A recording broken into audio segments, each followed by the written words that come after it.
Nós vamos olhar hoje as equações diferenciais de ordem n lineares. Então, de um lado, a gente ampliou muito o problema, porque passamos de ordem 1 para a ordem n, vamos falar de ordem qualquer, e já começamos com um caso mais simples, que são as lineares. Lembre que nas de ordem 1, nós tratamos de lineares e de outros casos mais gerais. De ordem n, nós vamos começar com as lineares, que já é um problema grande e bastante complicado.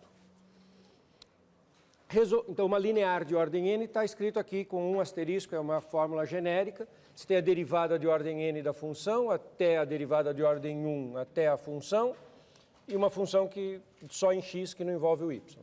E as derivadas do y, que aparecem multiplicadas por funções em x. As funções em x não precisam ser lineares em x. Nessas p's de x, eu posso ter um seno, posso ter uma exponencial, posso ter um x ao cubo. Sempre que a gente for resolver uma linear de ordem n, nós vamos ter que resolver a homogênea associada. A homogênea associada é a mesma equação, só que ao invés de ter a função q, tem a função nula.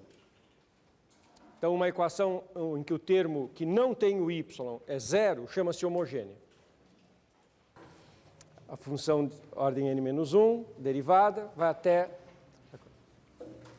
Então, as seguintes informações são relevantíssimas. Primeiro, a homogênea tem como conjunto geral de soluções um espaço vetorial de dimensão n. Então, esta homogênea tem o seu espaço de soluções, é um espaço vetorial de dimensão n. Imagine que eu tenho uma base para esse espaço. O espaço vetorial de dimensão n tem uma base com n vetores Li. No caso, os vetores são funções. Com n funções Li. E imagine que eu tenha uma solução particular da equação completa, da equação original. Então, eu tenho a solução geral da equação completa, dada pela seguinte estrutura. É a combinação linear dos vetores da base da homogênea, mais a particular. Se você pensar que isso aqui é a solução geral da homogênea, a solução geral da equação completa é a solução geral da homogênea transladada pelo vetor particular, solução particular. A consequência desse resultado é que quando a gente vai resolver uma equação diferencial de ordem n, a gente tem que fazer dois passos. Um passo é pegar a homogênea e achar a base, e outro passo é pegar a equação completa e achar, não todas, achar uma. E aí a gente junta as duas coisas e a gente tem todas. Está claro essa estrutura? Então, nós sempre vamos ter que fazer esses dois passos. Trabalhar com a homogênea para achar a base e depois achar uma particular. Vou começar com o problema de achar a base da homogênea associada. E vou começar olhando as homogêneas de coeficientes constantes. Então, nós vamos fazer uma pausa para analisar equações diferenciais de ordem n com coeficientes constantes. Então, agora eu vou introduzir um terceiro tipo aqui, é uma equação, olha quantas condições, é uma equação diferencial linear de ordem n, homogênea, de coeficientes constantes. É claro que eu simplifiquei bastante o problema agora. Então, a minha equação tem a seguinte estrutura, derivada de ordem n, mais, ao invés de uma função, multiplicando a derivada de ordem n-1, tem uma constante.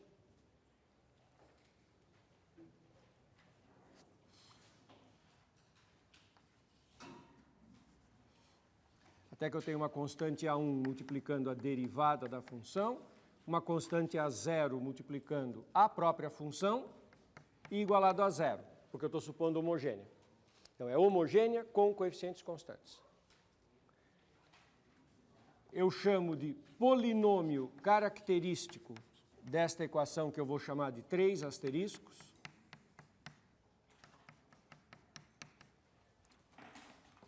O polinômio não é uma incógnita lambda, P de lambda, que é lambda elevado a n, mais o an menos 1, lambda elevado a n menos 1, mais A1 lambda mais A0. A incógnita do polinômio, lambda, aparece elevado a um expoente, que é o grau da derivação, começando com elevado a n e terminando sem nada, porque quando eu tenho A0 vezes a função, não está derivado. O grau de derivação aqui é 0. E eu chamo de equação característica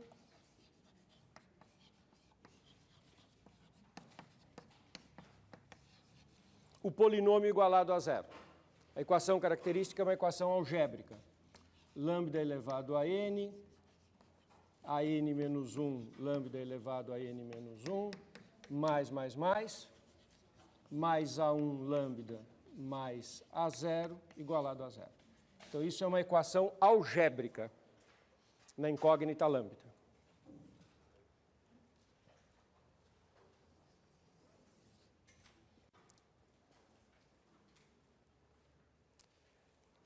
Fato. Se você consegue resolver a equação algébrica que eu acabei de escrever, se você acha as raízes dessa equação, então a equação algébrica, estou falando de uma matéria lá do ensino médio, resolver equações algébricas com os coeficientes constantes ali. Se você acha raízes da equação, você tem soluções da equação diferencial.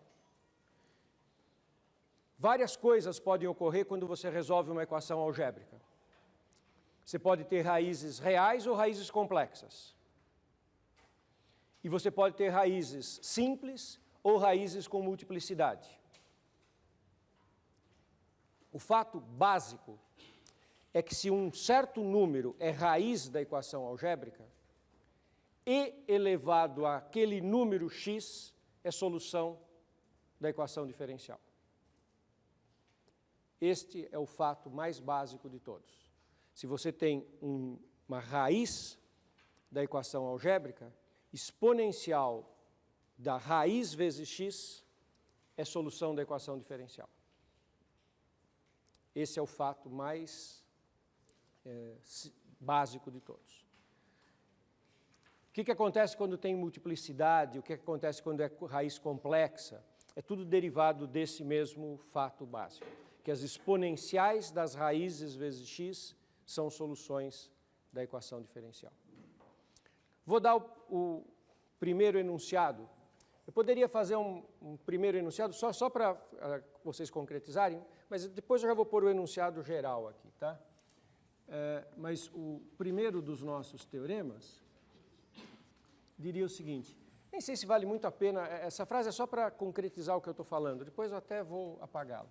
Se um certo lambda, ou se um certo alfa, vou usar outra letra, se alfa é raiz da equação característica,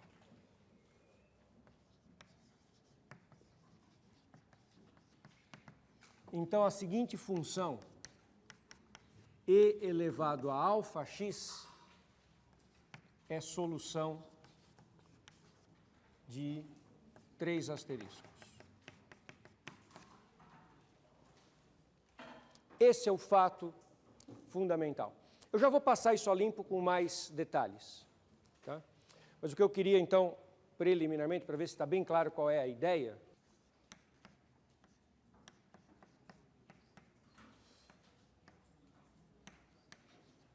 suponha que você queira resolver essa equação diferencial. Segunda derivada de uma função, menos 7 vezes a primeira derivada, mais 10 vezes a função igual a 0. Então, isso é um exemplo de uma linear de coeficientes constantes. Em particular, o grau é 2. O que é a equação característica associada? A equação característica associada é a seguinte equação algébrica, lá do ensino médio.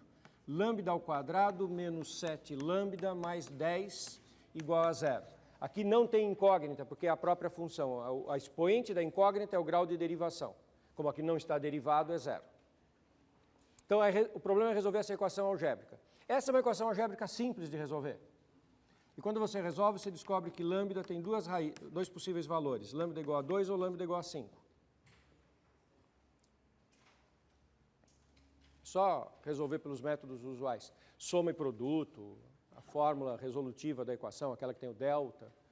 Como que você resolve? Resolveu, tem duas raízes? Então, olhe para as seguintes funções. y1 de x elevado a 2x, y2 de x elevado a 5x. Essas funções são soluções dessa equação. Se você junta com o fato que é uma linear de ordem 2, o espaço das soluções é um espaço vetorial de dimensão 2, e eu acabei de achar duas soluções, e elas são LI, eu acabei de achar a base. Aquelas duas funções formam uma base. E a solução geral da homogênea é combinação linear daquelas exponenciais.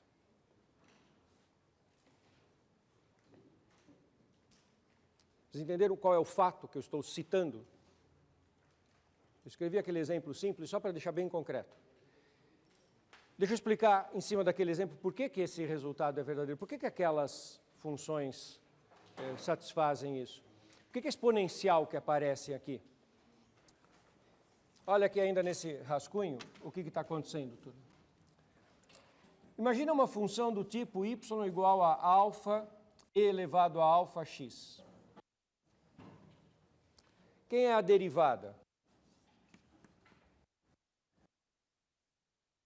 Do alfa x. Quem é a segunda derivada? Alfa ao quadrado e elevado a alfa x. Não é? Pegue essas funções, alfa ao quadrado, alfa e só e elevado a alfa x, joga nessa fórmula. Você joga nessa fórmula, fica alfa ao quadrado e elevado a alfa x, menos 7 vezes alfa e elevado a alfa x, mais 10 vezes e elevado a alfa x. Coloca e elevado a alfa x em evidência. Alfa ao quadrado menos 7 alfa mais 10. Agora, alfa ao quadrado menos 7 alfa mais 10, isso é a própria equação, não é? Lambda 2 menos 7 lambda mais 10. Imagine que o meu alfa seja a solução da equação algébrica. Se o alfa é a solução da equação algébrica, quanto que dá esse termo, alfa 2 menos 7 alfa mais 10? 0. Então, quando eu pego essa função y igual a e elevado a alfa x, com alfa, solução da equação algébrica, e substituo na equação diferencial, vai aparecer esse termo que vai dar 0. E, portanto, vai satisfazer a equação diferencial e a solução da equação diferencial. Está bem concreto esse exemplo que eu fiz? Eu vou melhorar agora tudo isso. Então, é isso que eu estou dizendo, quando eu tenho uma raiz, são essas funções que são soluções, e elas são soluções porque quando eu substituo, aparece a equação algébrica com aquele valor no lugar da incógnita. E se ele é solução, isso dá 0, zera tudo. Tudo bem? Só que agora eu já vou enunciar isso de uma maneira mais geral, mais ampla. Porque aí começam a surgir as seguintes perguntas. E se eu tiver uma raiz dupla? Suponha que a equação de ordem 2 aqui tivesse uma raiz, as duas raízes idênticas. Aí não adianta eu fazer e elevado a 2x e e elevado a 2x, porque daí não é base, eu repeti o vetor. Então, tem todo um enunciado para deixar isso bem claro. Então, eu vou agora já colocar o enunciado completo aqui.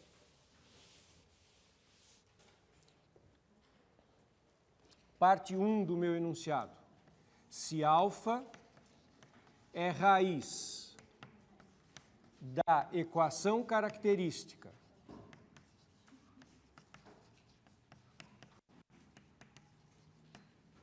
com multiplicidade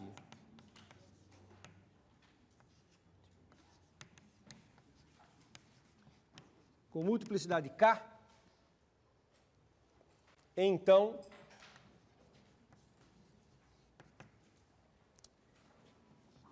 y1 de x igual a e elevado a alfa x, y2 de x, x e elevado a alfa x, yn de x igual yk de x, x elevado a k menos 1 e elevado a alfa x, são K soluções LI linearmente independentes da equação 3 asteriscos.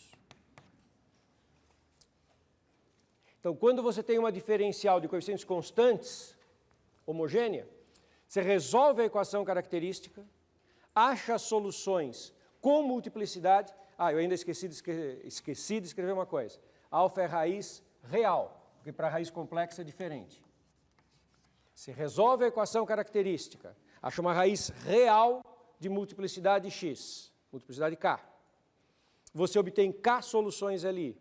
São as exponenciais de alfa x, vezes primeiro 1, depois vezes x, até x elevado a k menos 1. Isso gera soluções LI da equação diferencial. E, portanto, gera uma base.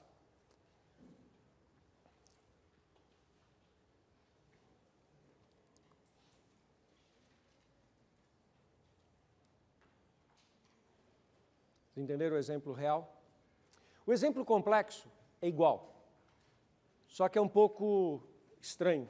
Depende de vocês saberem ou não uma certa fórmula, que mais tarde eu volto a falar dela. Suponha que alfa é uma raiz complexa, quer dizer que alfa é A mais BI, raiz complexa da equação algébrica. Aí, sim, E elevado a alfa x é solução. Mas o que é E elevado a A mais BIx? Vocês conhecem uma fórmula para isso? Parece seno e cosseno. Então, o que eu vou usar aqui é que vou enunciar assim: quando alfa, A mais BI é raiz, então eu vou ter as seguintes soluções. E elevado a AX cosseno de BX e E elevado a AX seno de BX. Quando a raiz é complexa, A mais BI, eu tenho duas soluções ali.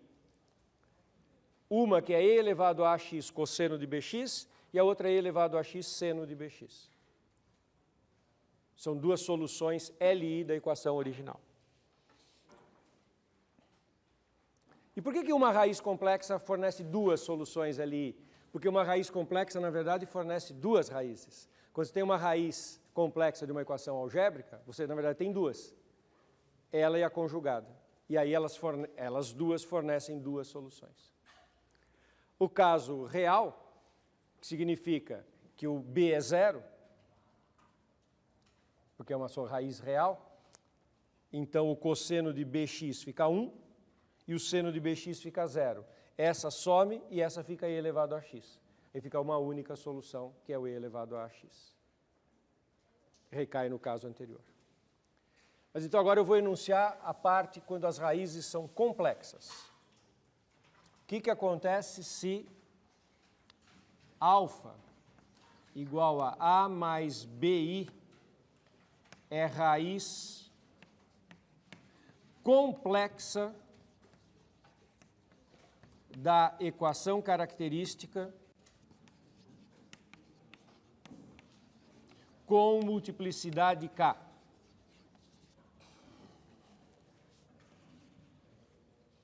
Multiplicidade K.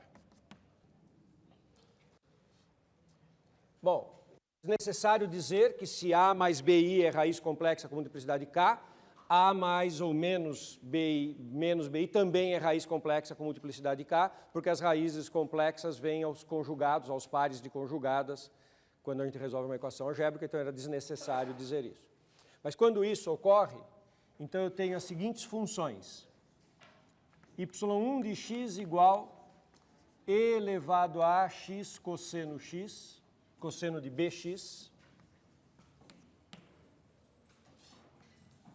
y2 de x, x E elevado a ax, cosseno de bx. Reticências. yk de x, x elevado a k menos 1, e elevado a ax cosseno de bx. Eu já obtive k soluções ali, todas com cosseno, mas tem mais. Tem yk mais 1, e elevado a ax seno de bx, yk mais 2, x e elevado a ax seno de bx, reticências, até y2k de x, x elevado a k menos 1, e elevado a ax seno de bx. Esse monte de funções são 2k soluções LI da equação 3 estrelas. 3 asteriscos. Moral da história. A equação diferencial linear de coeficiente constante homogênea é um problema de equações algébricas. Você tem que ser hábil em resolver as equações algébricas e achar todas as raízes reais e complexas com todas as suas multiplicidades. Uma vez feito isso, você resolveu, você achou a base das soluções.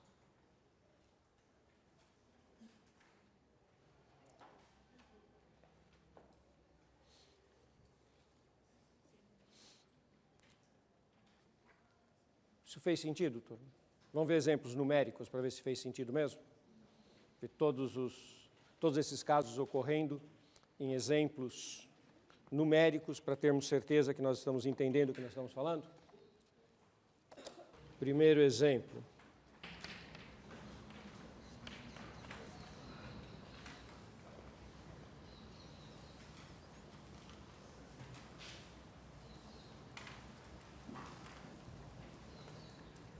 Terceira derivada menos 7 vezes a segunda derivada mais 15 vezes a primeira derivada menos 9 vezes a função igual a zero. Isso é uma equação diferencial, ela é linear, ela é de coeficientes constantes, porque são aqueles números 1, menos 7, 15, menos 9, que são constantes. O caso geral ali eu teria funções de x, nesse caso eu tenho números constantes, e está igualado a zero, ela é homogênea. Então, como que eu resolvo esse caso? Eu resolvo a equação característica. O que é a equação característica? Então, eu vou chamar essa equação aqui de uma estrelinha. A equação característica é uma equação algébrica. É a equação lambda ao cubo menos 7 lambda ao quadrado mais 15 lambda menos 9 igual a zero.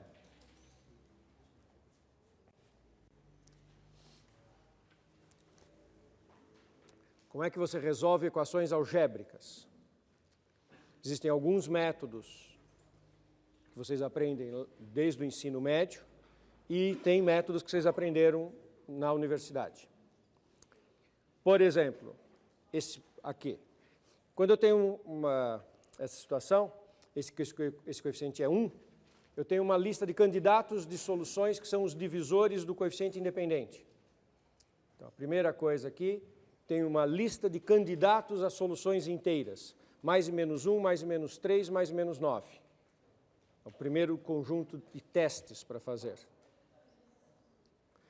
1 é solução. É fácil ver que 1 é solução. Porque quando você coloca aqui lambda igual a 1, fica 1 menos 7 mais 15 menos 9. 1 e 15 somam 16, menos 7 e menos 9 somam menos 16. Se cancelam, 1 é solução. Então,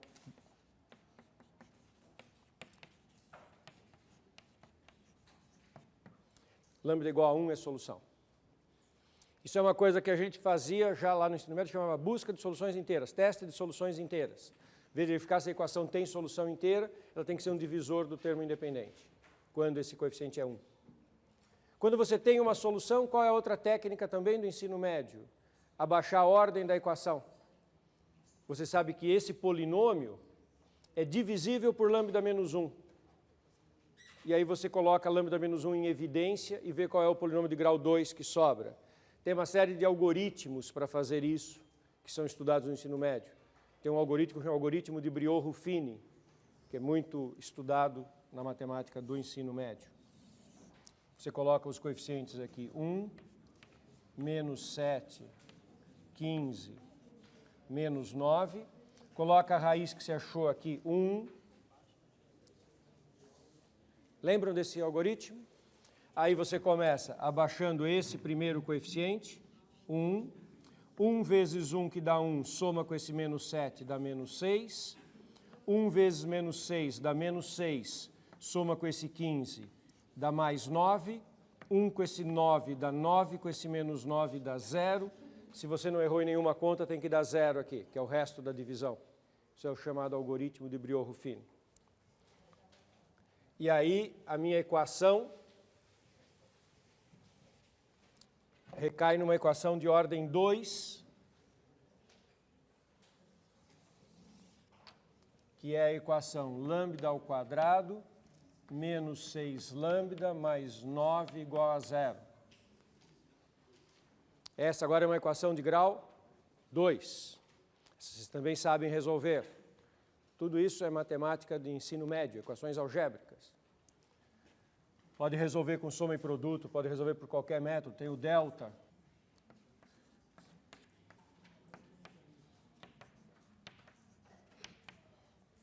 36 menos 36, que dá 0. Então, lambda é igual a menos b mais ou menos raiz de delta sobre 2a. É a fórmula resolutiva da equação do segundo grau. Certo? Como delta é 0, as raízes ficam menos b mais 6, menos 6, sobre 2a, que é 2, raiz 3 com multiplicidade 2. 3 é raiz com multiplicidade 2. Quando o delta é 0, quando o discriminante é 0, a raiz que você obtém tem multiplicidade 2. Tá certo? Estão lembrados disso tudo? Não é a nossa intenção, mas o que isso aqui tudo diz é que este polinômio que está aqui, a base teórica disso tudo, é dizer que esse polinômio lambda ao cubo menos 7 lambda ao quadrado mais 15 lambda menos 9, ele se fatora como lambda menos 1, lambda menos 3 ao quadrado. Lambda é raiz com multiplicidade 1 e 3 é raiz com multiplicidade 2. Não é esse o nosso foco, mas isso tudo é verdade. De posse das raízes e suas multiplicidades, eu consigo escrever uma base para o espaço das soluções. Então, quem é a base do espaço das soluções daquela equação 1 asterisco? A base é e elevado a x, e elevado a 3x e x e elevado a 3x. Sendo que essas potências de x aparecem na frente da exponencial, começando sem aparecer, até com potência multiplicidade menos 1. Como o 3 tinha multiplicidade 2, aparece x elevado a 1 vezes e elevado a 3x. K é a multiplicidade e alfa é o valor da raiz. O alfa é 3 e o K é 2. Da equação original. Y igual uma constante C1 e elevado a x, mais uma constante C2 e elevado a 3x, mais uma constante C3 x e elevado a 3x, com estas constantes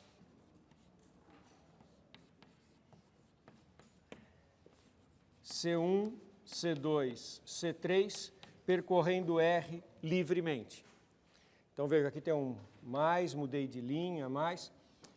Qual é a dimensão do espaço das soluções? É 3. Quantas combinações lineares com quantos coeficientes livres em R? 3. C1, C2, C3.